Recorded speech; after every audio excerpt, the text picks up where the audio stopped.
નમસ્કાર, આપની હળી રહ્યા છો અડીખમ ગુજરાત. આપની સાથે હું છું રાકેશ પંડ્યા.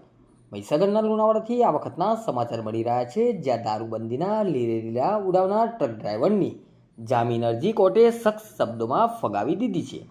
બુટલેગરો માટે જાણે કોઈ કાયદો જ ન હોય તે મધ્યપ્રદેશથી કરોડોનો દારૂ ઘૂસાડવાનું જે જ કાવતરું થયું હતું તેના પર સેશન્સ કોર્ટે લાલાંક કરી છે.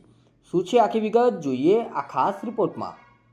ઘટના છે બાલાસિનોર પોલીસ સ્ટેશનના હદ વિસ્તારની, જ્યાં પોલીસે 97,40,000 રૂપિયાથી વધુની કિંમતનો વિદેશી દારૂ ઝડપી પાડ્યો હતો.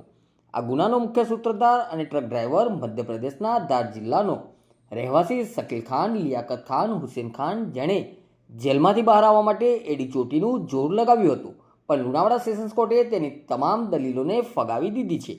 અદાલતમાં શકીલ ખાનના વકીલે એવી દલીલ કરી હતી કે તેમનો અસીલ નિર્દોષ છે, તે માત્ર ડ્રાઈવર છે અને તેને ખબર નહોતી કે ટ્રકમાં દારૂ છે. વકીલે એવું પણ કહ્યું હતું કે ટ્રકમાં તો ઘઉંની બોરીઓ હોવાનું કહીને તેને રવાના કરાયો હતો. પરિવારનો એકમાત્ર કમાવનાર હોવાથી દુહાઈ આપીને જામીને નિયમ છે અને જેલ અપવાદના સિદ્ધાંત હેઠળ મુક્તિ માંગી હતી. પરંતુ સરકારી વકીલ એસઆર ડામોરે આ દલીલોના ચીથરે ચીથરા ઉડાવી દીધા.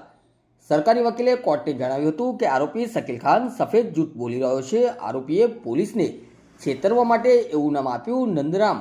જે વ્યક્તિ પોતાને 1.5 મહિનાથી વડોદરા જેલમાં બંધ છે, જેલની અંદર બેસેલી વ્યક્તિ બહાર આવીને ટ્રકમાં દારૂ કેવી રીતે ભરે? આ એક ગંભીર સવાલ છે.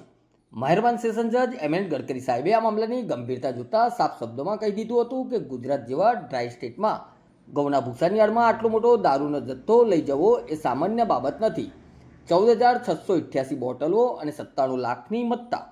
કોર્ટે સ્પષ્ટ કર્યું કે તપાસ હજુ ચાલુ છે અને જો આવા આરોપીને જામીન મળે તો તપાસ પર અસર પડી શકે. પરિણામે શકીલ ખાનની જામીન અરજી નામંજૂર કરવામાં આવી છે અને તેને જેલના સળિયા પાછળ જ રહેવું પડશે. કાયદાથી બચવા માટે ખોટા નામ આપતા અને દારૂના કાળા કારોબારમાં સંડોવાયેલા તત્વો માટે આ લુણાવાડા કોર્ટનો આ એક આદેશ એક લપડા સમાન છે. નમસ્કાર.